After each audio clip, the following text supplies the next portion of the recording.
The desert is a massive, unforgiving wasteland where the sun slowly boils you alive, and every drop of water costs blood. In this video, you'll endure the brutal life of 7 desert animals, starting with the first one, the fennec fox. You slide out of your mother onto the ground, somewhere in the Sahara Desert. One other sibling lies beside you in the underground den. Your mother licks you clean while you squirm on the ground, then she moves away and settles near the den wall. Everything around you is dark because your eyes haven't opened yet, so you crawl across the floor using your sense of touch to find food. You locate what you need and begin nursing while your sibling pushes against your side. Days pass in darkness as you nurse and sleep in the corner of the den. Your mother leaves sometimes, but she always comes back. Then, 2 weeks after you were born, your eyes finally open and you can see the walls around you for the first time. The den is small and empty except for you, your sibling, and your mother resting near the entrance. Your father appears at the opening carrying a dead mouse in his jaws and drops it in the dirt near your mother. She tears into it immediately while you and your sibling watch from across the den. He leaves again without making a sound. Skip forward 3 more weeks and you're strong enough to walk without falling.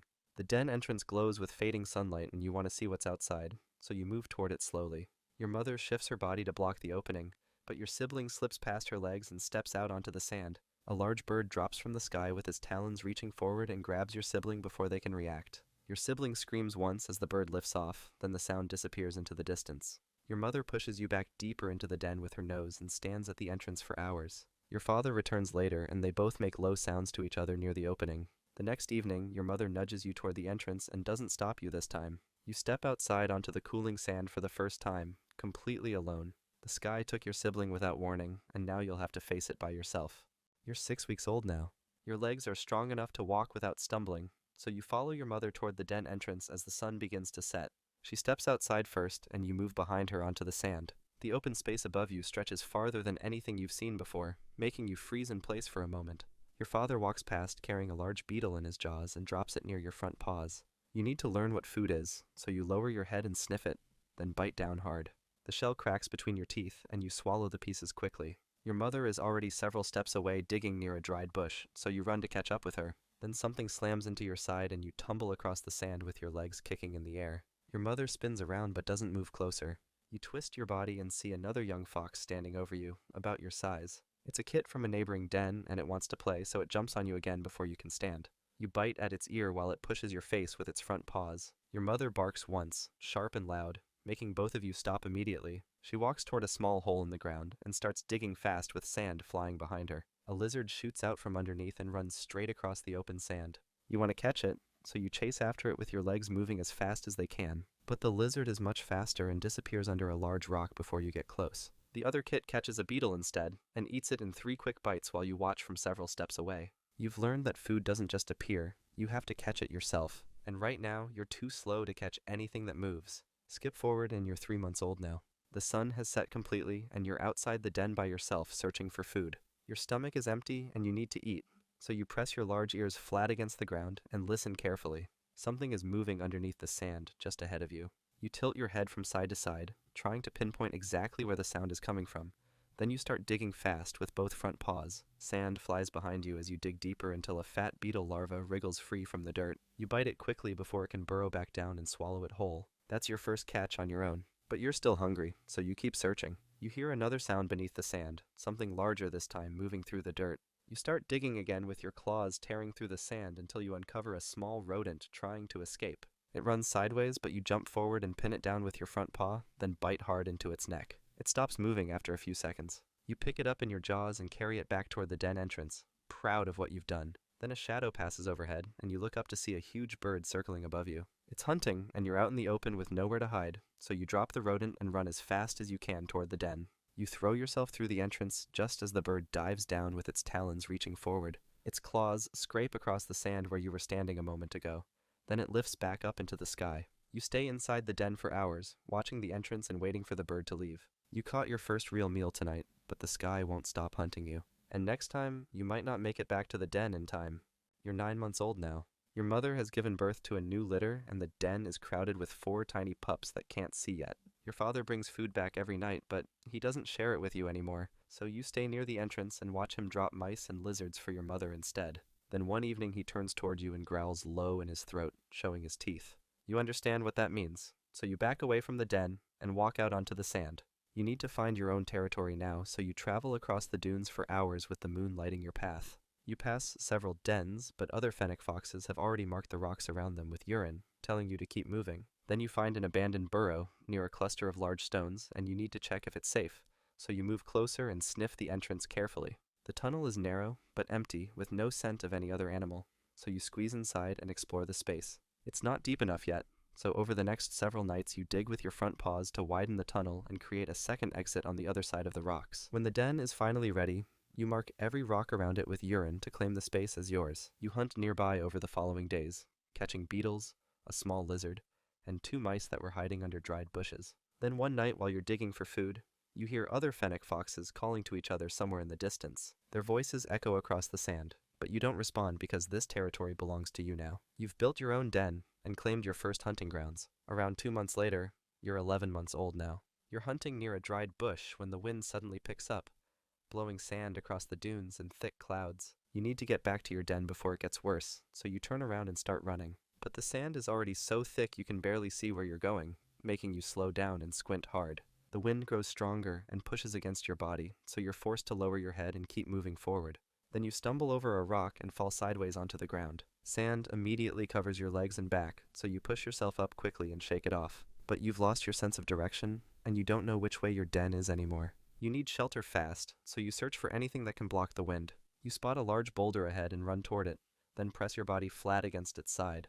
The storm gets even stronger, and sand piles up against your back while you stay completely still. Something moves through the dust beside you and stops at the same rock. It's a desert hare that needs shelter just like you do, so it presses against the boulder about a body length away. Neither of you moves toward the other because you're both trying to survive. Hours pass and the wind finally starts to weaken, making the air clear enough to see again. The hare bolts away immediately without looking back. You shake the sand from your fur and climb to the top of a nearby dune to look around. You scan the area until you spot your familiar rocks in the distance, then make your way back. Your burrow entrance is half buried in sand, so you dig with your front paws until you can squeeze inside. The desert can bury you without warning, and next time there might not be a rock nearby to save you. You're 1 year old now. One evening, you come out of your den and find fresh urine marks on the rocks near your burrow that weren't there before. Another fennec fox is trying to claim your territory, so you need to find him and drive him away. You follow the scent across the sand until you spot a young male digging near a patch of dried grass. He's about your size and he's eating something he just caught. You want him gone, so you walk toward him with your ears pointed forward. He stops chewing and turns to face you, then lowers his head and shows his teeth. You bare your teeth back and take another step closer. He moves toward you first, so you rush forward and slam your shoulder into his. You both tumble sideways across the sand with your jaws snapping at each other. He bites hard into your ear, making you yelp. Then you twist your body free and bite down on his front leg. He pulls back, trying to get away, so you lunge at him again and drive your head into his side. He falls and scrambles back to his feet, then turns and runs across the dunes without looking back. You chase him for several meters to make sure he keeps running, then stop and watch him disappear over the sand. You walk back to your rocks and mark every surface you can reach with urine, covering his scent with yours. Your ear is torn and blood drips onto the sand, but the territory is still yours. Fast forward and you're 2 years old now. One evening you catch a scent on the wind that you've never encountered before, so you need to find out what it is. You follow it across the dunes for hours with your nose close to the ground until you find a female digging near a termite mound. She's smaller than you with darker fur around her neck. She stops digging and watches you move closer, with her ears turning toward you. You walk right up to her and touch your nose to hers for a moment, then pull back. She walks away across the sand and you follow behind her, keeping several steps back. Over the next few days you hunt together, and when you catch a mouse, you drop it near her so she can eat first. She accepts the food and tears into it while you wait nearby. Then one evening she leads you to a large burrow she's been digging into the side of a dune. You follow her inside and move through the tunnel until you reach a wider chamber. You mate with her in the darkness. The next morning you leave the den to hunt, and you catch 2 mice and a lizard, then bring them back and drop them at the entrance. She comes out and eats while you stand several steps away, watching the dunes around you. Days pass and her belly starts to swell as she spends more time underground. Skip forward and you're 3 years old now. Your mate gave birth to 4 pups several weeks ago and you've been hunting every night to bring her food. Tonight you leave the burrow just after the sun sets and you need to find something quickly because she's waiting. You track a mouse across the open sand with your body staying low to the ground. You're so focused on catching it that you don't see the movement behind the rocks ahead. A caracal explodes from its hiding spot and slams into your side with its full weight, knocking you sideways onto the sand. You twist your body trying to bite back, but its jaws close around your throat and squeeze hard. You kick with your back legs and claw at its face, trying to break free. but its grip only tightens, cutting off your air. Your legs start to slow down and your vision goes dark. Then your body stops moving completely. The caracal holds you until it's certain you're dead, then drags you behind the rocks and starts feeding. Your mate stays hidden in the burrow with the pups, listening to the sounds outside. She won't come out until morning, and by then you'll be gone. The pups will grow up without you, and she'll have to hunt alone to keep them alive. That was the fennec fox. Next is the scorpion. You are born clinging to your mother's back, knowing that if you fall off before your shell hardens, she will simply turn around and eat you alive. Slide out of your mother along with 7 other siblings. They start crawling onto her back as soon as they touch the ground, so you do the same. You climb onto her leg, move along her body, and find a space between 2 others. Your legs grip tightly, and you press down as her shell moves beneath you. One sibling slips, grabs on again, then settles. When the last one climbs into place, she begins to walk. As her body moves, one of your siblings loses grip and drops behind her. It tries to follow, crawling forward, but then a shadow sweeps across the ground and reaches it first. In a single movement, your sibling disappears. Then the shadow returns. It flies lower, and then drops fast. It's a bird. It strikes from above, dragging its claws across your mother's back. It doesn't catch anything, but the hit knocks 4 more siblings loose. They fall in different directions, and none of them get back up. Now only 3 of you remain. The bird circles once before landing ahead and lowering itself slightly as it steps forward. Your mother stops and turns, lifting her tail and waiting to see what it does next. The bird lunges and tries to bite from the side, but she moves quickly and stings under its wing before it can react. It pulls back and looks at her confused. She stings again, this time near the leg, forcing it to hop back and lift into the air. She watches as it flies away, then turns and walks again while your siblings remain where they fell. You adjust your grip and hold tighter as her movements continue. You got lucky compared to your other siblings, but next time might be different. Skip forward a bit, and you're 2 weeks old now. Your body no longer fits the way it used to. Each movement feels off. Your legs are unsteady and your shell too tight. The pressure builds until something gives and your back splits open. You crawl free, leaving the old skin behind. The new layer is darker, harder, and as it dries, your body begins to steady again. Around you, the others do the same. Some struggle, some finish quickly. When it's over, your mother lowers herself near a flat patch of ground, and this time, you climb down. Your legs touch the ground properly for the first time. The surface is rough but stable, and your claws make contact without slipping. You walk a few steps, adjusting to the way your new body moves.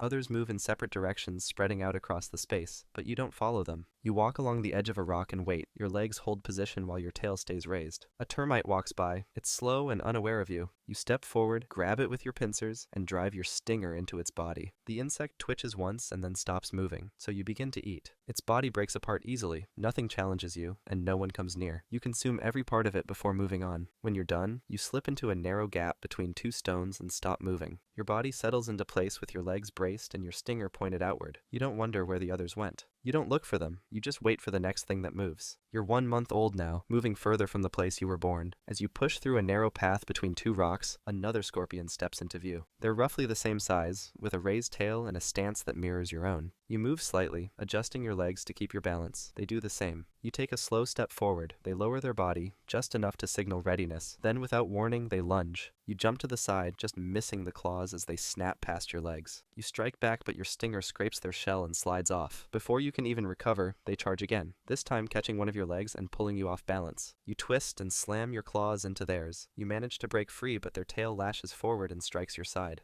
The sting doesn't land deep, but it was very close to ending you. You circle once, both of you wounded and waiting for each other's next move. They lunge first. You slip beneath their claws, grab a leg, and drive your stinger into the soft gap behind their plate. They jerk and try to strike again, but you sting once more, this time near the base of the tail. The fight ends fast after that. You wait until the body stops moving, then you begin to eat. You take the midsection first, then the head. The limbs and tail are left behind. Not out of mercy, just because they don't taste that good. When you're done, you return to the rocks and settle back into place. You're 3 months old now. You stay still as insects pass by outside your cover. One moves quickly and disappears before you react. Another is too small to bother with, so you let it go. Your claws remain folded, and your tail doesn't move. You don't change position. Eventually, a set of heavier steps presses through the ground nearby. You wait until it passes and comes back again. Then it stops near the edge of your hiding place. A small lizard leans forward into view, dragging its body across the opening. You move instantly, gripping its side with your pincers and stinging behind the leg. The first strike slows it, the second stops it. You start eating, but then something interrupts you. It's a centipede. It moves fast, slipping between stones with its body stretched out behind it. It reaches the kill and begins tearing at the exposed flesh, trying to claim what's left. You strike quickly, claws pushing it back. It resists, wrapping part of its body around the lizard and pulling. You You lunge again, this time driving your stinger into the soft underside near its head. The centipede coils sharply and retreats. It vanishes into the dark without another attempt. You return to your meal. The skin splits easily now, and the soft tissue pulls free with little resistance. You eat until there's nothing left worth keeping. It's the biggest thing you've killed, but it might not be the biggest thing out here. You're 6 months old now. You walk across the ground, placing each step carefully as your claws press into the surface. It's night, and your body glows under the open sky. The glow spreads across your shell, running from your legs to the tip of your tail. You don't feel it, and you don't react to it, but it's there. You glow because your body reacts to ultraviolet light, and everything around you can see it, including what hunts at night. A snake notices you from a distance, its tongue flicking in short bursts as it tastes the air, tracking your scent. It's young and inexperienced, drawn by the faint glow from your shell promising something slow and edible. You pause for a moment. The snake stops too. You walk forward, and so does it. You both close the distance without rushing. Then it lowers its head and strikes. You flip onto your back. Your claws pull in,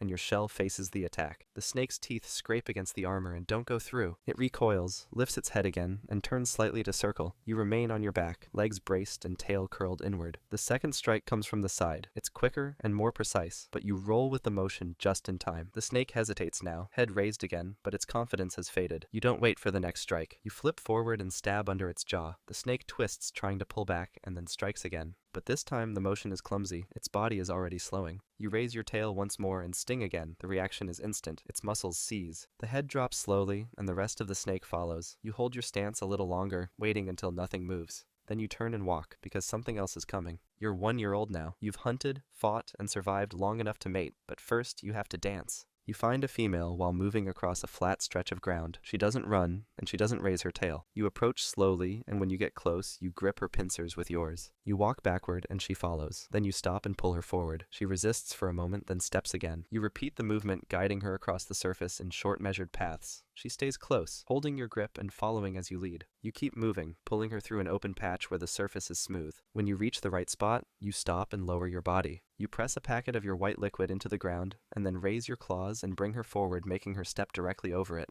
You release your grip and back away. She pauses for a moment, looking confused, and then raises her tail. She looks mad, so you decide not to risk it and run. Her tail snaps forward but misses you entirely. You keep moving until you reach cover, then press flat into the ground beneath a stone and observe her. She doesn't follow. Instead, she turns away and keeps walking. Not long after, another male approaches her. He reaches for her pincers the same way you did. This time, she raises her tail before he even touches her. He reacts too slowly. Her sting lands in his side, deep in the soft joint between his plates. His body twists as the venom spreads and he becomes still. You watch from the shadows as she pulls him closer and begins to eat. You stay hidden and you don't try again. And honestly, you're not sure you ever will. Skip forward a bit, and you're 3 years old now. Nothing in this part of the world poses much of a threat. Most creatures give you space, and most things that once scared you no longer do. So when the ground changes beneath your feet, you don't stop. But this time it feels strange. The scent is sharp and wrong, but not alarming. You continue forward, passing over a patch of soil that's smoother than it should be. Then the first bite lands. You jump back instinctively, but another clamps down, then another. Tiny jaws pierce the softer joints between your limbs, and something acidic burns along your underside. What looked like dirt a moment ago is now a swarm. Ants flood over your legs and across your shell, small enough to reach places your claws can't. They move fast. Dozens of them pull at you from every direction. You slam your claws down, scatter a few, and try to back away, but your footing is gone. The swarm clings tighter, filling the gaps in your armor. You lash with your tail, but there are too many, and they're everywhere at once. You drag yourself toward the edge of the nest towards a rock. Your legs catch the edge and pull. The ants hold on, but eventually you reach it, and the swarm thins. One hangs from your leg, and you tear it loose. The rest retreat, staying close to their territory and defending the colony rather than chasing after you. You stay on the stone with one of your legs torn and another burning where the acid soaked through. But you survived. You don't return the way you came. You walk wide around it, because now you understand that not everything that kills you needs to be bigger than you. You're 5 years old now. You've lived long enough to grow slow, but not weak. You move less, but your strike is still fast. Your sting still works. One day, you're crossing a flat stretch of open ground. There's no cover nearby, but no reason to be cautious either. Nothing has disturbed this place in days. Then beneath your legs, the vibration starts. It's steady and unfamiliar, too even to be a predator and too heavy to be prey. You stop walking and let your claws settle into the ground as you listen. The sound grows stronger, and a shadow stretches across the ground. Then, the first strike lands. A blade cuts through the air and crashes beside you, spraying sand and dust across your shell. You turn and start to move, but the second strike comes faster. This time, the impact clips your side, spinning your body and knocking your legs loose from underneath you. You try to stand, but your limbs are gone. Before you can even adjust, a hand closes around your body, fingers grip your sides, and it lifts you upward, holding you in the open air. You don't resist because you have nothing to protect yourself with. The human brings you closer, playing with your broken body. A torch beam traces across your back, pausing when the surface begins to glow faintly under the light. They turn you slightly in their grip, inspecting the patterns, the ridges, and the movement, or lack of it. Their hand lifts slightly, and your body is tossed to the ground. Not carefully, just thrown like whatever interest they had is gone now. You land on your back, and you don't move again. Your body still functions, but nothing inside tells you to rise. The human walks away, and when it's gone, the quiet settles over you once more, just like it always does. That was the scorpion. Next is the wind scorpion. You emerge from the dirt into a world of endless sunlight, forced to constantly run in the shadows of giants just to keep from literally baking to death. You hatch from an egg, somewhere in the Sonoran Desert. Around you, more than 50 eggs sit waiting to break open, but you're the first one out. Your mother is still in the burrow, standing over the clutch, but the moment you push free from the shell, she turns and climbs toward the entrance. Then she's gone. Your legs don't hold your weight yet, so you stay near the broken shell while your body adjusts. One by one, your siblings start hatching around you, cracking through their eggs and spilling out onto the burrow floor. They move slowly at first, legs folding and straightening as they test their balance. None of them stay close to each other. Skip forward a few days, and your exoskeleton has hardened enough to support you. You need to reach the surface to find food, so you start climbing the burrow wall toward the light above. Your legs grip the loose dirt, pulling you upward one step at a time. One of your siblings climbs beside you, moving faster than you are, but then its legs slip. It tumbles backward and slams into your side, knocking you completely off the wall. You both fall to the bottom and land in a tangle of legs. You right yourself and start climbing again. This time, you make it all the way to the entrance and push your head through into open air. The heat is immediate and intense, drying your body out within seconds. You scramble back down into the burrow and press against the cooler dirt. Your siblings are scattered throughout the space now, some climbing, others retreating just like you. The surface is where the food lives, but it's also where everything else hunts. You're a few weeks old now, and you're fast. Faster than almost anything your size in the desert. You have 10 legs total, though the front 2 are shorter and covered in sensory hairs that help you track prey, so only 8 of them touch the ground when you run. You're hungry, so you leave the burrow and move across the sand near the entrance where the shade from a nearby rock keeps the ground cooler. A small beetle crosses your path, walking slowly through the open sand. You need to eat, so you sprint toward it with your legs moving so fast they blur together. The beetle doesn't react in time. You close the distance in less than a second, and your massive chelicerae clamp down on its body, crushing through the shell with your jaws cutting it in half. You start tearing pieces off and feeding, using your chelicerae to pull the beetle apart, while your smaller mouthparts push the meat inward. That's your first successful kill. Then you detect vibrations in the sand beneath you. Something is moving underground, getting closer to where you're standing. A darkling beetle larva breaks through the surface just a few centimeters from your prey, its body twice the size of the beetle you caught. It starts moving toward your kill, so you grab what's left of the beetle with your chelicerae and run. The larva doesn't follow because it's too slow, so you keep running until you reach the shadow of a large rock. Then you stop and finish eating. You're fast enough to catch almost anything smaller than you, but that won't matter when something bigger decides you're the prey. Skip forward a bit, and you're a couple of months old now. You're hunting further from your burrow,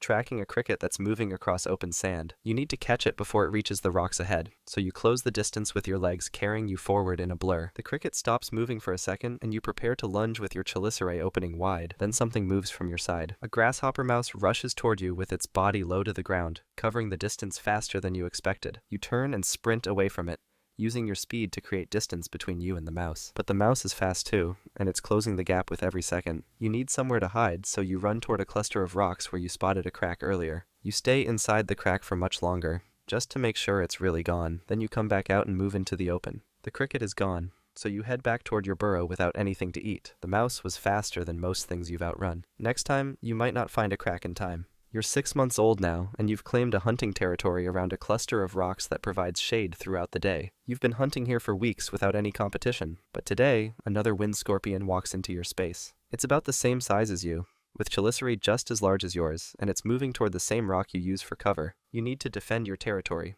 so you walk toward it with your body raised slightly off the ground. The other wind scorpion stops and turns to face you. You both move closer until you're standing just a few centimeters apart. Then you both rear up on your back legs with your chelicerae lifted high in the air. The other wind scorpion raises its chelicerae even higher, so you push yourself up further to match it. Then you both drop down and rush forward, clashing together with your chelicerae locking against each other. You push hard, trying to throw the other wind scorpion off balance, but it pushes back just as hard. You're locked together, both of you wrestling for position while your legs dig into the sand for grip. Then the other wind scorpion gets better leverage and throws you sideways, making you land hard on your side. But you flip over instantly and charge back toward it with your chelicerae open wide. This time you grab one of its legs before it can react, and your chelicerae cut clean through, tearing the leg off completely. The other wind scorpion backs away, then turns and runs with only 7 legs working properly. You drop the severed leg and return to your rock. You've defended your space once, but the desert has thousands more wind scorpions, and eventually another one will come looking for the same territory.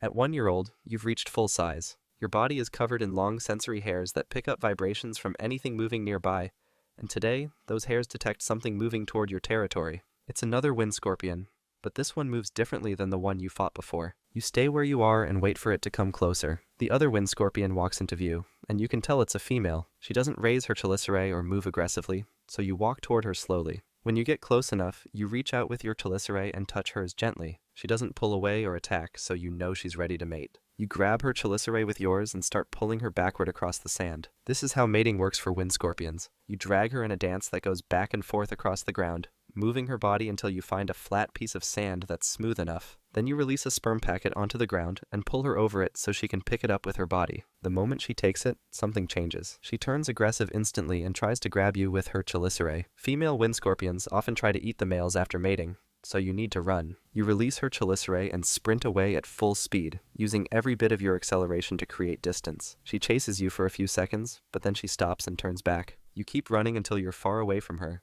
Then you slow down and return to your territory. Somewhere in the sand, she'll lay eggs, but you'll never see them, and the offspring will never know you existed. Skip forward a bit, and you're 18 months old now. You're hunting in an area you haven't explored before, chasing a small moth that's flying low over the sand. The moth lands for a second, so you sprint toward it with your legs moving at full speed. But the ground beneath you suddenly gives way, and you start sliding down into a pit you didn't see. You try to climb back up, but the sand keeps collapsing under your legs with each step you take, making you slide further down toward the center of the pit. Then massive curved jaws come out from the sand at the bottom, and you realize you've fallen into an antlion trap. The larva starts flicking sand up at you, trying to knock you down closer to where it's waiting. You need to get out, so you scramble up the slope with all 8 of your legs digging into the loose sand. But every time you gain a few centimeters, the sand collapses again, and you slide backward. Your speed isn't helping you here because there's nothing solid to push against. The antlion keeps flicking sand, and you keep sliding closer to its jaws. But you don't stop moving. You push harder, spreading your legs wider to distribute your weight across more sand, and you start making progress up the slope. Your front legs reach the edge of the pit and grab onto solid ground. Then you pull yourself over the rim and out of the trap. The antlion's jaws snap shut just behind you, but you're already clear. It pulls itself back under the sand and disappears. You move far away from that area and don't return. Your legs are shaking from the effort it took to climb out. The desert floor isn't always solid, and not everything that hunts does it in the open. You're nearly 2 years old now, and you've just caught a large beetle. You're feeding in the open sand, tearing pieces off with your chelicerae and pushing the meat into your mouth. Then a shadow falls over you, blocking the sun for just a second. You stop feeding and look up. A zebra-tailed lizard drops from a rock above you and lands just a few centimeters away. You need to escape, so you abandon your prey and run. The lizard is fast, moving with its tongue flicking out to track you, and it's closing the distance with every step. You make a sharp turn at full speed, using your leg span to pivot quickly, and the lizard overshoots your turn. It has to stop and adjust its direction, giving you a few extra centimeters of space. But it recovers quickly and starts chasing again. You're heading toward a cluster of rocks where you know there are cracks, and you push your legs harder to maintain your speed. The lizard lunges forward with its jaws opening wide, and you hear its teeth snap shut just behind your back legs. You reach the rocks and spot a narrow gap between 2 stones, so you flatten your body and squeeze into it. The lizard's head pushes into the opening, trying to reach you with its jaws, but the gap is too narrow for its skull to fit through. It tries using its tongue to reach you, flicking it into the crack over and over, but you press yourself deeper into the space where it can't touch you. After a while, the lizard pulls its head back out and walks away. You stay inside the crack for a long time, just to make sure it's really gone. Your body can flatten to fit into spaces that most predators can't reach, but that's only useful if you make it to the rocks in time. One day, you won't. A few weeks later, the desert gets colder than it's been in months. An unseasonable weather pattern moves through the area, dropping the temperature below what your body can handle. You're out hunting because you need to eat, but your movements are getting slower with every minute that passes. Your speed depends entirely on your body temperature because you're cold-blooded, and right now you're losing heat faster than you can maintain it. You try to return to your burrow where it's safer, but your legs aren't responding the way they should. Each step takes longer than the last, and your coordination is failing. You're only halfway back when your body stops working completely. Your legs curl inward beneath you, and you collapse onto the open sand with your chelicerae folded against your body. You can't move anymore. Your muscles have shut down because the temperature dropped too far below your operating range. You're lying completely still in the open where anything can see you. Then a roadrunner walks into view, moving through the area with its head turning side to side as it searches for prey. It spots you immediately because you're fully exposed on the sand with nothing covering you. The bird walks over to where you're lying and stops beside you. Then it pecks at your body once to check if you're alive. You don't react because you can't. The roadrunner grabs you with its beak, lifts you off the ground, and swallows you whole in one motion. After 2 years of being the fastest thing on 8 legs, you die because you couldn't run at all. Wind scorpions can reach speeds that make them nearly invisible when they move, but their entire survival depends on staying within a narrow temperature range. When the desert gets too cold, their speed disappears completely, and they become easy prey for anything that finds them. That was the wind scorpion. Next is the honeypot ant. You are born to be hung upside down in a pitch-black tunnel, force-fed until your stomach swells to the size of a grape, serving as a living juice box for your colony. You hatch from an egg as a larva somewhere in the deserts of Arizona. Your body is soft and pale and you can't see anything around you. But within seconds, workers surround you, tapping their antennae across your skin as they check you over. Then one grabs you with her mandibles and lifts you off the ground, carrying you through a narrow tunnel that curves downward into complete darkness. She drops you into a chamber where other larvae are already waiting, squirming in a pile. You land on top of 2 of them, and they push back hard, forcing you to roll off to the side. A worker moves toward you and lowers her head, releasing a drop of clear liquid directly onto your mouth. Around you, workers move between the larvae constantly, feeding some and inspecting others. One larva nearby isn't moving much anymore. A worker examines it closely with her antennae, then picks it up and carries it away into a different tunnel. More workers arrive with food and you eat again. Your body starts to swell as the days pass, growing thicker and longer until your skin becomes too tight to stretch any further. The outer layer finally splits down your back and you crawl out of it, leaving the old casing crumpled behind you. Skip forward 3 weeks and your body has sealed itself inside a cocoon you spun from silk produced in your own gut. When you finally tear through the cocoon wall, you're not a larva anymore. You have 6 legs, 2 antennae, and a body divided into 3 distinct parts. A worker approaches and touches your antennae with hers, passing chemical signals you somehow understand. Then she turns and walks toward a tunnel, so you follow her into the colony. You're 3 weeks old now, and your first job is cleaning. You walk through the lower tunnels with your mandibles gripping sand grains one at a time, moving them from collapsed sections to disposal chambers near the surface. Other young workers pass you constantly. One passage leads you to a chamber where waste has piled up against the walls. Dead ants, dried food fragments, and shed cocoon casings cover the floor in a thick layer. The colony needs this cleared, so you grab a piece of something unidentifiable and start dragging it toward the exit tunnel. Another worker pushes past you, hauling a dead ant twice her size toward the same exit. You make several trips back and forth until the pile shrinks to almost nothing. Then a larger worker enters and sweeps her antennae across the walls, checking your work. She touches your antennae briefly with hers, passing some kind of approval signal, then leaves without looking back. Your next assignment takes you to the brood chamber, where larvae squirm in organized rows while workers tend to them constantly. You need to feed them, so you move toward the nearest one, and it lifts its head with its mouth already open. You squeeze your crop and push a small drop of stored liquid up through your throat. It swallows immediately and drops its head back down. Then something disturbs the ground above. Vibrations pulse through the ceiling. Workers freeze in place with their antennae raised, trying to sense which direction the threat is coming from. The shaking stops after a few seconds. Everyone starts moving again, but faster now, grabbing larvae and carrying them toward deeper chambers, where the ceiling is thicker. More workers are already arriving to help when you get there. Soon you'll be assigned a permanent role, and once that happens, your job won't change again. You're 1 month old now. A large worker moves toward you in the main chamber and touches your antennae with hers, holding contact longer than she normally would. Then she releases you and starts walking toward a tunnel that slopes downward into the deepest part of the nest, so you follow her. The passage narrows as you go deeper, then it opens into a massive chamber with a domed ceiling that stretches high above you. Dozens of ants hang upside down from the surface with their abdomens swollen to the size of grapes. These are repletes, living storage units for the colony's food reserves. The worker leads you to an empty spot on the ceiling and climbs up beside another replete, then touches your antennae again. You understand what she wants. This is your new role. So you climb onto the ceiling and lock your claws into the rough surface. Then another worker comes up from below and touches your mouth with hers, releasing liquid directly into it. You swallow and your crop starts to expand inside your abdomen. She feeds you again, then again, pushing more liquid in each time. Your abdomen stretches outward as the fluid fills every available space inside you. You're twice your original size now, then 3 times. You hang there with your legs straining to hold the new weight. Around you, other repletes are in different stages of fullness. Some are massive with abdomens bulging like water balloons ready to burst. One nearby is smaller and probably just started like you. You're a replete now. You won't leave this chamber again, and your abdomen will only get bigger from here. Skip forward a bit, and you're 3 months old now. Your abdomen has swollen to the size of a small berry. Workers come regularly to feed you more, and every time they do, you accept it and grow larger with each deposit. But today, something different happens. A worker climbs up to you and touches your antennae with hers, then taps your mouth repeatedly instead of feeding you. The colony needs food back, so you contract the muscles around your crop and push a small amount of liquid up through your throat. She drinks it quickly and leaves. Then another worker arrives a minute later and requests the same thing. A line forms below you as more workers climb up to withdraw food from the repletes hanging around you. Days pass and workers stop coming to deposit food. They only arrive to take from you now, draining your reserves little by little. Your abdomen shrinks slowly as you give away what you've been storing. Around you, the other repletes are getting smaller too. The massive one hanging nearby is visibly reduced in size now. The workers are emptying the reserves because something is wrong in the world above. There isn't enough food coming into the colony anymore. Then one day, a worker climbs up and feeds you again instead of taking from you. Your abdomen expands slightly as the liquid flows back in. The shortage is over, at least for now. You're 7 months old now, and your abdomen is the largest it's ever been. Your legs ache from holding the weight constantly. But you stay locked in place because there's nothing else you can do. You're too heavy to walk anymore, and your body is stuck here permanently. Then a thin crack appears in the ceiling above you.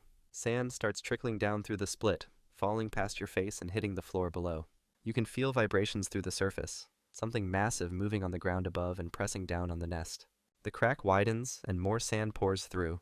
Then chunks of dried earth break free and drop past you. More cracks spread outward like branches. Workers scatter in every direction, running toward the exit tunnels as fast as they can move. Some try to climb up to help, but there's nothing they can do for you because you're anchored in place by your own weight. A large section of ceiling collapses completely. 2 repletes fall with it, their swollen bodies hitting the floor hard and rupturing on impact. Golden liquid sprays across the ground in every direction.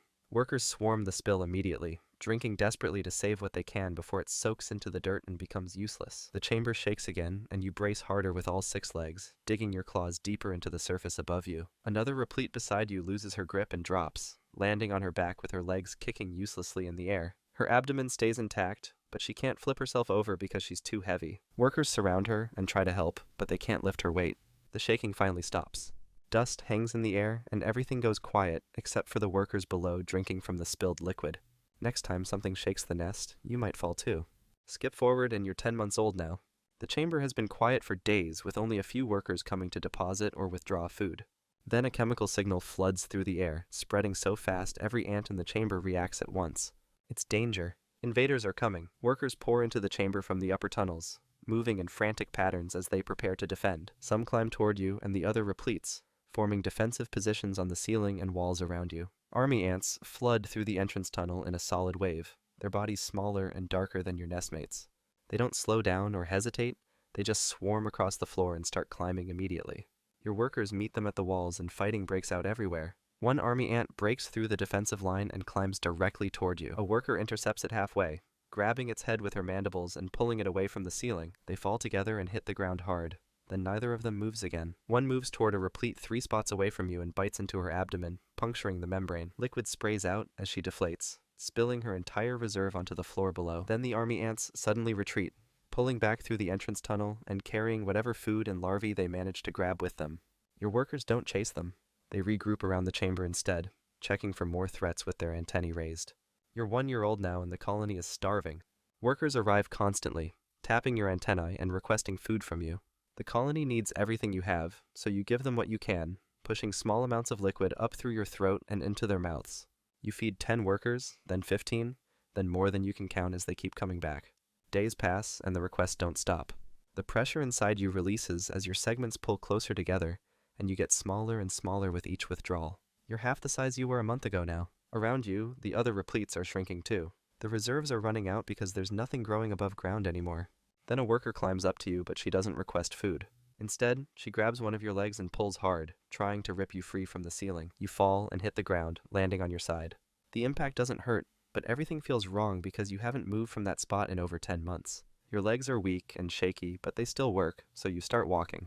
They lead you through passages you haven't seen since you were young.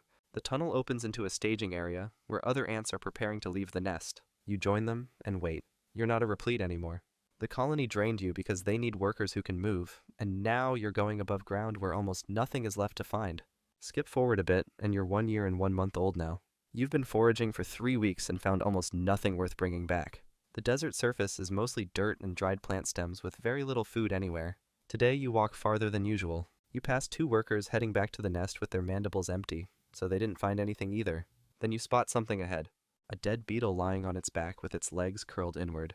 It's not fresh, but it's still food, so you move toward it carefully and check the area around it for threats. Nothing else is moving nearby. You need to bring this back to the colony, so you grab one of the beetle's legs with your mandibles and start dragging it backward toward home. Then a shadow passes over you. You freeze in place and stop moving completely. The shadow circles once and gets larger as it comes back around. It lands a few body lengths away with its head tilted to one side, watching you closely. You stay frozen and don't release the beetle. The bird hops 1 step closer, then another. It lunges forward and its beak stabs down, catching you across the middle of your body and lifting you into the air. The bird adjusts its grip and squeezes tighter, crushing your body between its beak. Something inside you breaks and your legs stop moving. The bird opens its beak and you fall. You hit a rock and don't move again. By tomorrow you'll be dried out completely. Just another piece of food for whatever finds you next. That was the honeypot ant. Next is the termite. Your first danger is being born completely blind and completely edible, forced to constantly build towers out of mud and saliva just to keep from baking alive in the sun. You hatch from an egg as a nymph, somewhere in the savannas of East Africa. Your body is soft and pale, and you crawl forward through the narrow tunnel, where workers are already moving past you in both directions. Thousands of your siblings hatch around you at the same time, all of them pushing through the cramped space toward the nursery chambers deeper inside the mound. A worker approaches and taps your head with its antenna, then nudges you forward with the others. You follow the line through a passage that gets tighter with every step, your soft body squeezing through gaps barely wider than your head. One of your siblings ahead gets stuck where the tunnel narrows, its legs wedged against the walls and unable to move. Workers reach it and begin pulling it apart piece by piece, dismantling its body to clear the passage. The rest of you keep moving. You reach a large chamber filled with pale fungus growing in thick ridges along the walls. Workers are already waiting, and one of them presses a ball of chewed wood pulp against your mouth. You eat it quickly, and the worker moves on to feed another nymph beside you. Around the edges of the chamber, soldiers stand with their heads blocking certain tunnels, their mandibles large enough to cut you in half. Then the wall cracks. A thin line splits the mud, and a single ant pushes through the gap, its antenna twitching as it enters. Soldiers rush toward it immediately, but the ant moves fast and stings one of them before retreating. More soldiers arrive, and one of them forces its oversized head into the crack, plugging the hole completely while workers behind it pack mud around its body. The soldier stays there, sealed into the wall, and the breach is closed. You keep eating. The walls are thick, and the tunnels are dark, but somewhere above ground, something is always trying to break through. You're 2 weeks old now, and your body has grown too tight for your skin. The outer layer splits along your back, and you crawl forward out of it, leaving the old shell behind on the tunnel floor. A worker inspects you after the molt, tapping your head and body with its antenna, then nudges you toward a different tunnel, where other workers are moving in a steady line. You join them, and the worker ahead of you picks up a tiny pellet of soil with its mandibles and starts walking. You do the same, gripping a piece of dirt and following the chemical trail that leads through the passages. The line moves in both directions with workers carrying soil one way and food the other, and you make the trip over and over without stopping. After several trips, you reach a section where the tunnel has collapsed, trapping 2 workers under a pile of loose dirt. The line doesn't stop. Workers ahead of you simply climb over the debris and keep moving, so you do the same. The trapped workers stay buried, and no one digs them out. You keep following the trail until it leads you to an exit tunnel that slopes upward toward the surface. Workers ahead dump their soil outside and turn back, so when you reach the opening, you toss your pellet onto the growing mound and get your first look at the world above ground. The light is painful and too bright, so you turn around immediately and head back down into the tunnels. On the way back, the worker ahead of you suddenly stops with its antennae raised. The chemical trail has been disrupted, and when you move closer, you see why. A beetle larva has crawled across the path, breaking the scent line and leaving its own trail behind. Workers scatter in different directions, trying to find the original route. Then one of them picks up a secondary trail and the line reforms behind it. The trails always lead somewhere safe, but every path has to cross through danger first. You're 6 months old now, and you've been assigned to the fungus gardens where pale growth covers the chamber walls in thick ridges. You need to help maintain the colony's food supply, so you join dozens of other workers harvesting small pieces of wood that soldiers have brought in from outside. You chew the wood into a soft pulp and press it carefully onto the fungus, adding it to the existing comb so the fungus can break it down and make it digestible. After placing several pieces, you move to another section of the garden where round fungal nodules have grown from the comb. You bite one free and carry it through the tunnels toward the nursery chambers where developing nymphs need to be fed. You make the trip multiple times, always following the same chemical trail back and forth between the garden and the nursery. Then you notice something wrong. One section of the fungus has turned green instead of white, and the contamination is spreading across the comb in a growing patch. Workers around you react immediately, pulling apart the infected area and tearing away pieces of the contaminated substrate. You join them, gripping chunks of the ruined fungus and carrying them toward the waste chambers deeper in the mound. The infected material gets dumped into a separate room, and workers begin sealing the entrance with mud and saliva, building a wall that will trap the contamination inside. A soldier moves into position at the sealed entrance and stays there with its body blocking the passage, making sure nothing gets out. While you work on clearing the last pieces, you notice some of the workers nearby have started changing. Their heads are growing thicker, and their bodies are turning darker, transforming slowly into soldiers that will replace the ones the colony has lost. You return to the healthy section of the garden and continue your work, harvesting and planting as the fungus keeps growing. The garden feeds thousands, but it only takes one spore to poison everything you've built. Skip forward a bit, and you're 1 year old now. You're working in a tunnel near the outer wall of the mound when the ground starts shaking above you. Then the wall breaks open, and a massive claw tears through the hardened mud, ripping away chunks of the structure and flooding the passage with blinding sunlight. You need to get away from the breach, so you turn and run deeper into the mound with dozens of other workers scattering in every direction around you. Another section of wall collapses behind you, and more light pours in as the predator tears through multiple chambers at once. Soldiers rush past you toward the damage, moving against the flow of retreating workers. And when they reach the breaches, they force their bodies into the gaps and hold position while workers begin packing mud around them to seal the openings. You follow an emergency chemical trail into a large chamber where thousands of workers have gathered and are staying still until the attack stops. The shaking continues for several minutes, then finally goes quiet. Workers begin moving immediately, so you join a repair crew heading back toward the damaged sections to assess what's left. When you reach the outer chambers, you see that entire sections of the mound are gone, exposing tunnels to the open air and leaving hundreds of dead workers scattered across the floor. But the Queen's chamber is still intact deeper inside, so the colony can survive. Workers swarm over the damaged areas with their mandibles carrying soil and building material, and you join them, making trip after trip to rebuild the walls as quickly as possible. Within a few hours, the largest breaches are sealed and the exposed tunnels are covered again. The mound is smaller than it was before and hundreds of workers are dead, but the structure is secure again and the colony keeps functioning. The mound can be rebuilt in days, but next time the claws might reach deeper. You're 2 years old now, and your body has started changing in ways it hasn't before. Your segments are swelling, and small bumps are growing on your back, pushing outward until they form into wing buds that get larger with each molt. Over the next few weeks, your wings develop fully, and your eyes grow bigger, making you look different from the workers around you. You're becoming an elate, a reproductive form that can leave the mound and start a new colony. Workers move you into a special chamber with hundreds of other elates, both male and female, and they seal most of the exits with mud walls, keeping you contained until conditions outside are right for swarming. You wait in the crowded space for days with your wings folded tight against your body, and then workers start breaking down the walls and opening the exits. It's time to leave.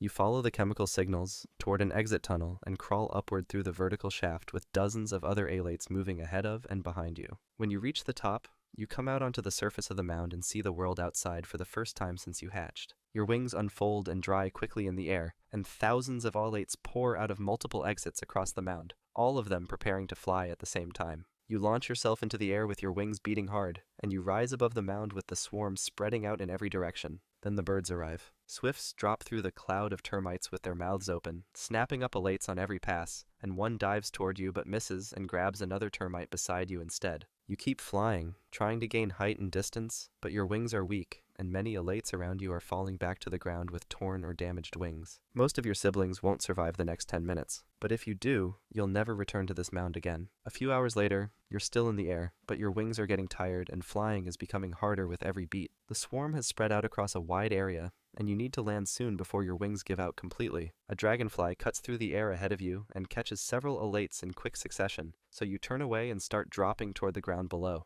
You hit the grass hard and your wings crumple from the impact, making them useless for any more flying. You need to get rid of them now because they'll only slow you down, so you twist your body and break them off at the base where they connect to your segments. They fall away and leave you standing on the ground as a wingless elate, ready to start the next phase of your life. Your body releases a chemical signal into the air, and within minutes, another elate lands nearby and also sheds its wings. You move toward each other and touch antennae briefly, and that's it. You're paired. Now you need to find a place to start digging, so you both begin searching the area for suitable ground. You try several spots, but most of them are wrong. One location under a log is too exposed to predators, and another near a rock is too dry for excavation. But then, you find a small gap in the soil beneath a fallen branch, and the ground here is soft enough to dig. You both start working immediately, using your mandibles to scrape away dirt and create a small chamber below the surface. The digging is slow, because your jaws aren't built for heavy labor like a worker's, but after several hours you've carved out enough space for both of you. A lizard passes overhead at one point, and you both freeze until it moves on. Then you continue digging until the chamber is complete. You both move inside and seal the entrance with soil, closing yourselves into the space. This tiny chamber is your entire world now. If the colony succeeds, you'll never leave it again. You're 5 years old now, and your body has changed completely from what it used to be. Your abdomen has swollen to an enormous size, making you unable to move from the royal chamber that workers have built around you. You're producing eggs constantly now, laying one every few seconds, and workers are always present to feed you and carry the eggs away to the nursery chambers where they'll hatch and develop.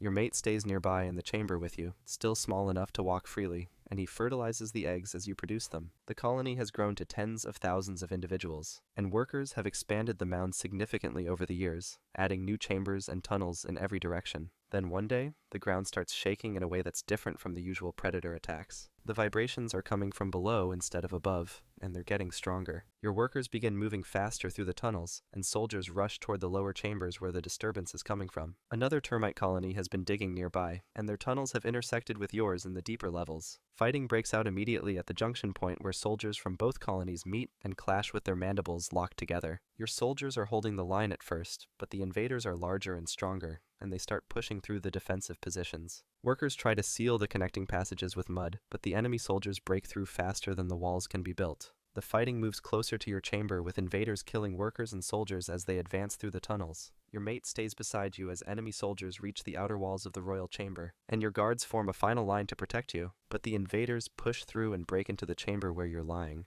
You've built an empire of thousands, but empires always attract enemies that want to take what you have. You're 12 years old now, and your colony has grown to over 100,000 individuals, living in a mound that rises high above the surrounding ground. You continue laying eggs in your chamber the same way you have for years, and workers constantly move around you, feeding you and carrying away the eggs you produce. Then the enemy soldiers break through your final defensive line and pour into the royal chamber where you're lying. Your guards try to fight them off, but they're overwhelmed within seconds, and the invaders push past them toward you. Your mate moves beside you trying to defend the chamber, but an enemy soldier catches him with its mandibles and kills him before he can escape. The invaders reach you and begin attacking your swollen abdomen with their jaws, biting into the thin membrane and tearing it open. Fluids spill out across the chamber floor as they continue biting, and your body starts breaking apart under the assault. You can't move or defend yourself because your abdomen is too large and your legs can't support any weight, so you just lie there as they tear you apart piece by piece. More enemy soldiers come in and start destroying the eggs that workers have been tending nearby, crushing them and clearing the chamber of everything that belongs to your genetic line. Workers from your colony scatter through the tunnels, abandoning the royal chamber as the invaders take control of the space.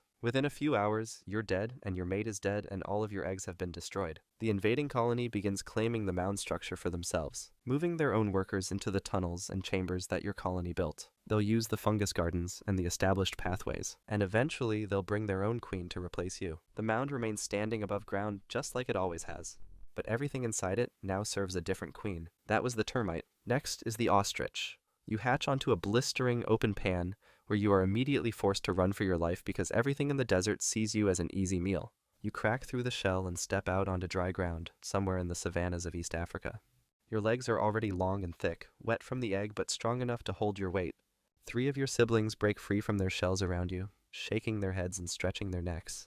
Your father stands a few meters away with his black feathers spread wide, scanning the flat grassland in every direction. Your siblings start walking away from the nest, so you follow them.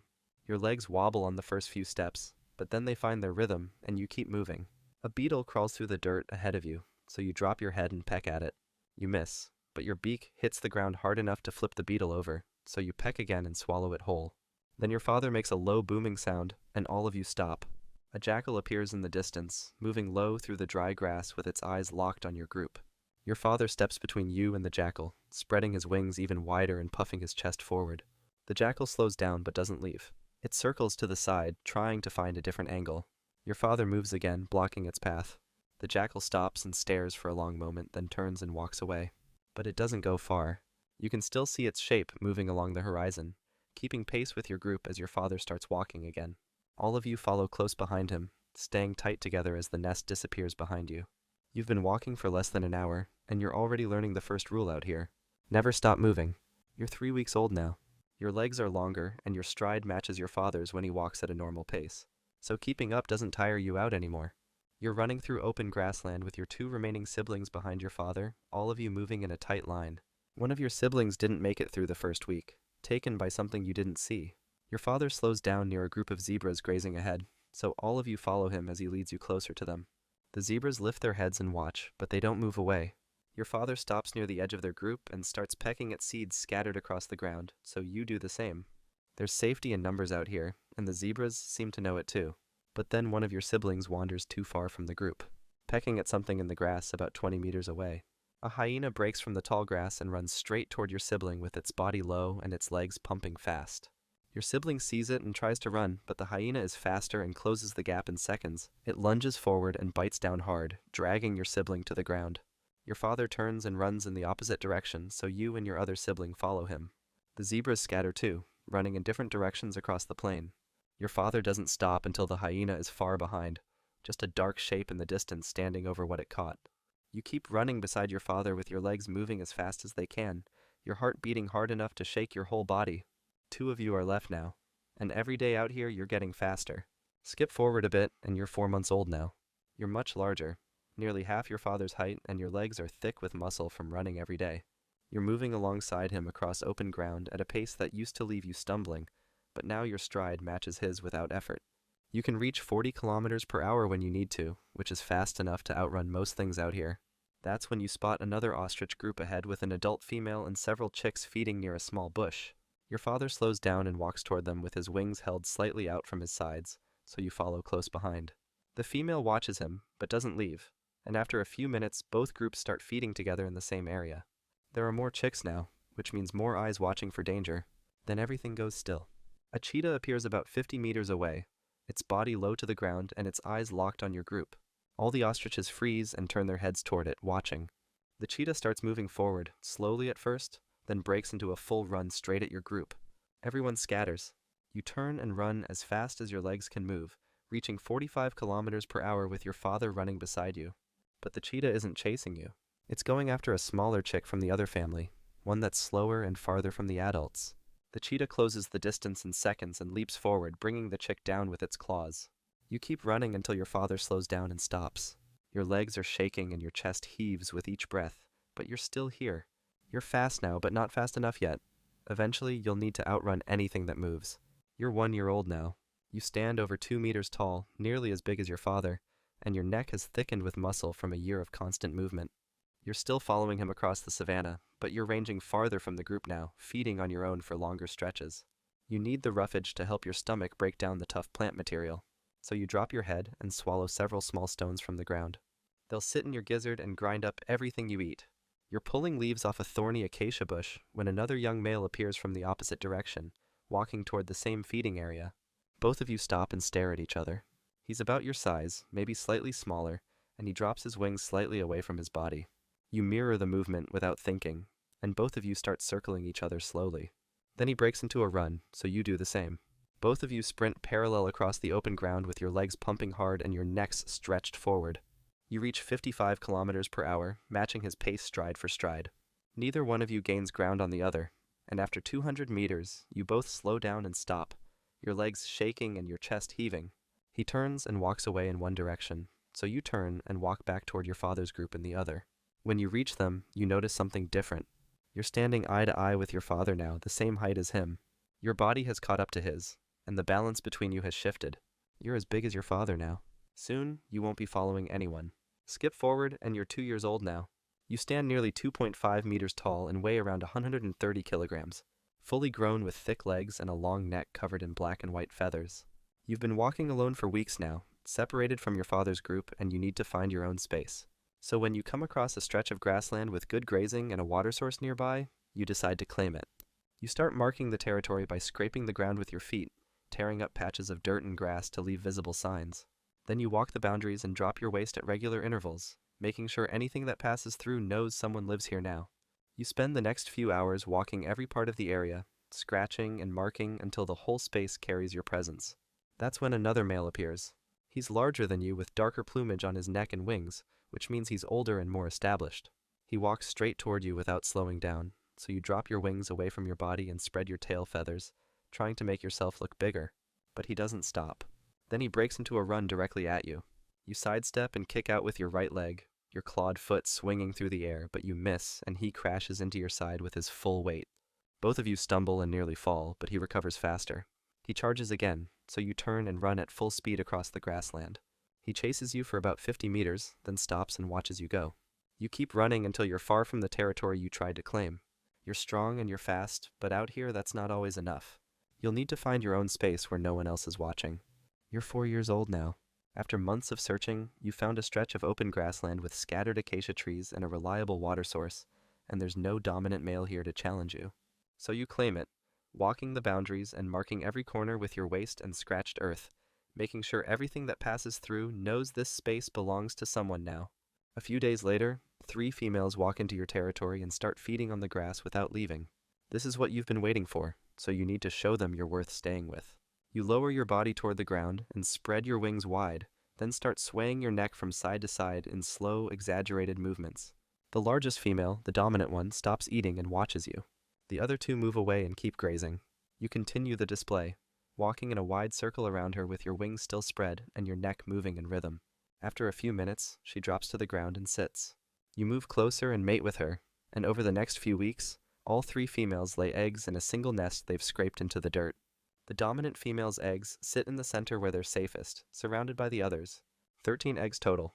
Now you and the dominant female take turns sitting on the nest, with you covering it during the hottest part of the day when your dark feathers can handle the sun.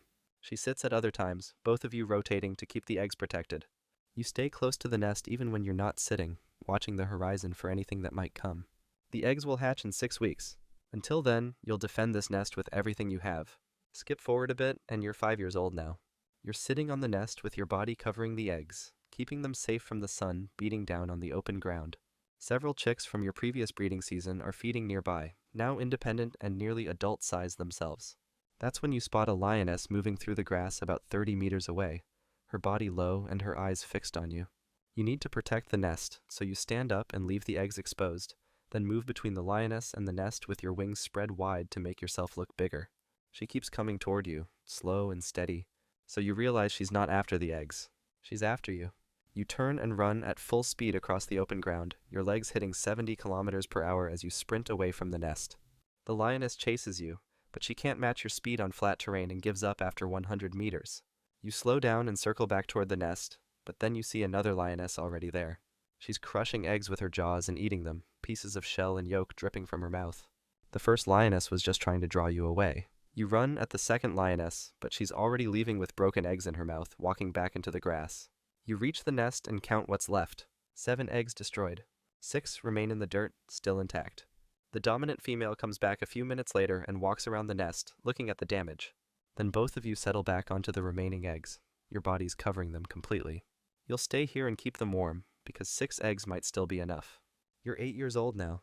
The breeding season has been good, and 11 chicks are running behind you as you lead them across the grassland toward a water source.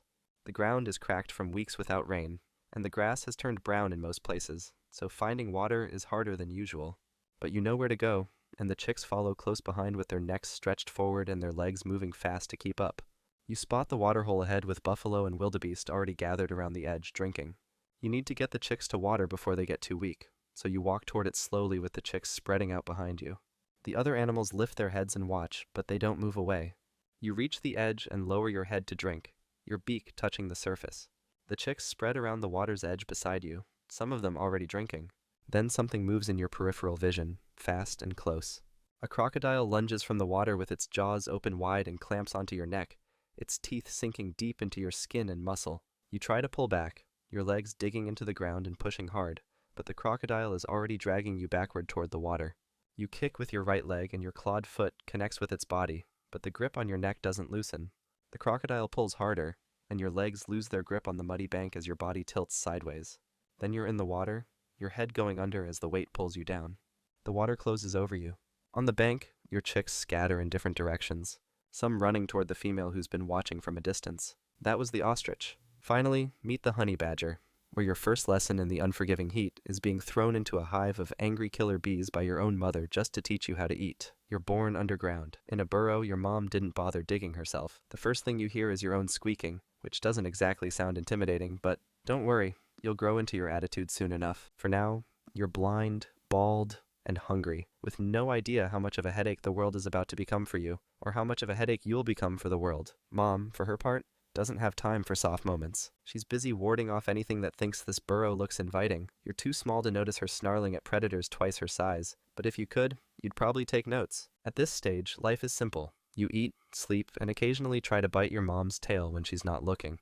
It's not a bad setup, but in a few months, things are going to change. By the time you're a few months old, you're starting to tag along with mom on her daily rounds. She doesn't explain what's happening, you're expected to figure it out on your own. Your first lesson? Bees. Lots of bees. She leads you to a hive and starts ripping it apart like she's owed money. You hang back, mostly because the noise is terrifying, but also because the bees look mad. They swarm her, stinging her face, her paws, her everything, but she doesn't flinch. Why? Because she knows what's inside. Honey and bee larvae. That's the good stuff. Eventually, she grunts at you, which is the honey badger equivalent of saying, "Your turn." You edge closer, swipe at the hive, and immediately regret your life choices when a bee stings your nose. You yelp, fall over, and scramble back. Mom doesn't help. She just keeps eating, like this is all part of the process. And maybe it is. Over time, you get the hang of it. By get the hang of it, I mean you stop crying when the bees sting you and start focusing on the reward. It's not exactly fun, but it's effective. You're learning one of the most important rules of honey badger life. Pain is temporary. Snacks are forever. By 6 months, you're starting to venture out on your own. Mom still keeps an eye on you, but she's giving you more space to make mistakes. And mistakes, it turns out, are plentiful. Your first attempt at hunting is laughable. You spot a scorpion and decide it looks slow enough to catch. It isn't. It dodges, stings you on the paw, and scuttles away while you roll around in frustration. The sting doesn't kill you. Honey badgers are famously hard to poison, but it stings enough to make you rethink your approach. Your second attempt is slightly better. This time you go for a lizard sunbathing on a rock. You crouch, wait, and then pounce. The lizard darts away, but you manage to grab its tail. It thrashes, you thrash harder, and somehow, you end up with your first successful kill. It's not much, but it's enough to make you feel invincible. Spoiler, you're not. At about a year old, Mom decides she's done babysitting. One day, she's just gone, leaving you standing in the middle of the savannah with no backup plan. Welcome to independence. Your first solo days are a mix of wins and disasters. You've learned how to scavenge, so you manage to scrape together meals here and there. Small mammals, eggs, and the occasional insect. But you've also learned the hard way that not every fight is worth picking. A particularly bad run-in with a porcupine leaves you limping for days, your pride as bruised as your paw. Slowly, though, you find your rhythm. You stop charging at everything that moves and start figuring out which prey is worth the effort. Scorpions? Sure. Snakes? Absolutely. They're full of protein and, more importantly, don't scare you. Venom? You laugh at venom. Well, not laugh exactly, but you shrug it off like it's a mild inconvenience. One cobra bite later, and you're snoozing under a tree, letting your immune system handle the details. By 2 years old, you've built a reputation that even the savannah's big players respect. You're not exactly a heavyweight. Most predators outweigh you 10 times over, but what you lack in size, you more than make up for in attitude. Lions, leopards, hyenas, they've all learned one important lesson. Messing with you isn't worth the headache. You might not win every fight, but you don't fight to win. You fight to make it unbearable for everyone involved. Take that time you stumbled upon a leopard guarding a fresh kill. Any sensible animal would have walked away. After all, leopards don't share. You, however, looked at the leopard, then looked at the kill, and decided it was your turn. The leopard growled, low and menacing, like it was daring you to take one step closer. So you did. Then it snarled and lunged forward. You lunged back straight at its face. For a moment it was a game of chicken, except with claws and teeth. The leopard, clearly unamused, took a swipe at you.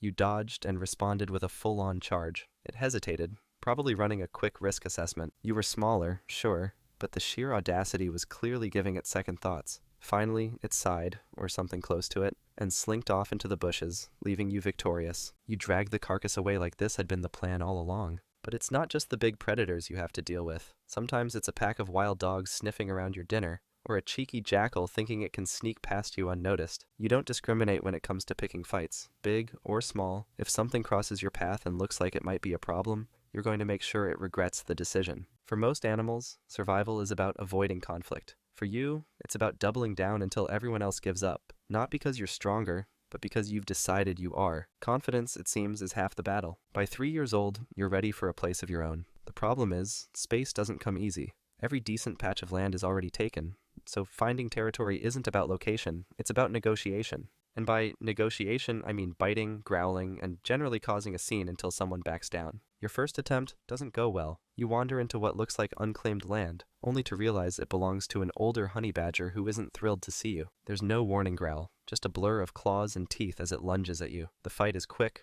brutal, and ends with you limping away, slightly wiser, but no less determined. It's fine, you didn't want that patch of land anyway. Eventually, you find a spot that's just right, enough cover to hide, plenty of prey nearby, and a water source within reach. Unfortunately, it's not unoccupied. A jackal seems to have laid claim, but unlike the honey badger, it's not as interested in fighting. You chase it off with a snarl and a half-hearted charge, and just like that, you've got yourself a new home. Territorial life is straightforward. You patrol the boundaries, sniffing around for intruders and marking your space as you go. If something crosses the line, a curious mongoose, a wandering fox, you handle it swiftly. Most animals get the message after one encounter. The few that don't, well, you're happy to remind them. The routine isn't glamorous, but it works. You're hunting, sleeping, and occasionally causing trouble, which is about as close to domestic life as a honey badger gets. By the time you're 5, you've got this whole honey badger thing down to a science. You've built up enough scars to tell 100 stories, though you'd never bother to share them because bragging isn't your style. Your territory is secure, your hunting skills are sharp, and most predators know better than to test you. Life is steady, predictable, even comfortable. Hunting becomes less about survival and more about efficiency. You've learned how to conserve energy, which means waiting for the perfect opportunity to strike. A fat rabbit, a slow bird, or even an unguarded snake's nest can keep you fed for days. Once you've eaten, you retreat to your den for a nap, where you'll stay until hunger drags you back out. It's a simple life, but it suits you. Still, time catches up with everyone. By 8 or 9, you're not as quick as you used to be. The fights you once charged into with reckless abandon now leave you aching for days. You avoid confrontations when you can, though not because you're afraid. It's just that you've earned the right to pick your battles, and wasting energy on every challenge isn't worth it anymore. One day, a younger honey badger wanders into your territory, clearly looking for a fight. You size it up, remembering when you were the one with something to prove. The scuffle that follows is rougher than you'd like, but you manage to send the intruder packing this time. As you watch it retreat, you know it won't be long before someone else comes along, and eventually, they'll win. That's just how it goes. The end, when it comes, is quiet. You've spent years fighting, hunting, and carving out your place in the world, but now you're tired. You find a shaded spot under a tree, curl up, and let the savannah carry on without you. There's no fanfare, no grand exit, just a quiet moment of peace. Somewhere out there, another honey badger is starting its own journey. Maybe it's biting its mom's tail for the first time, or maybe it's charging headfirst at something much bigger than itself. It doesn't matter. The cycle continues, just as it always has. You didn't leave a legacy. You didn't need to. For the years you were here, you lived exactly as a honey badger should. Stubborn, fearless, and utterly unstoppable. And that's more than enough.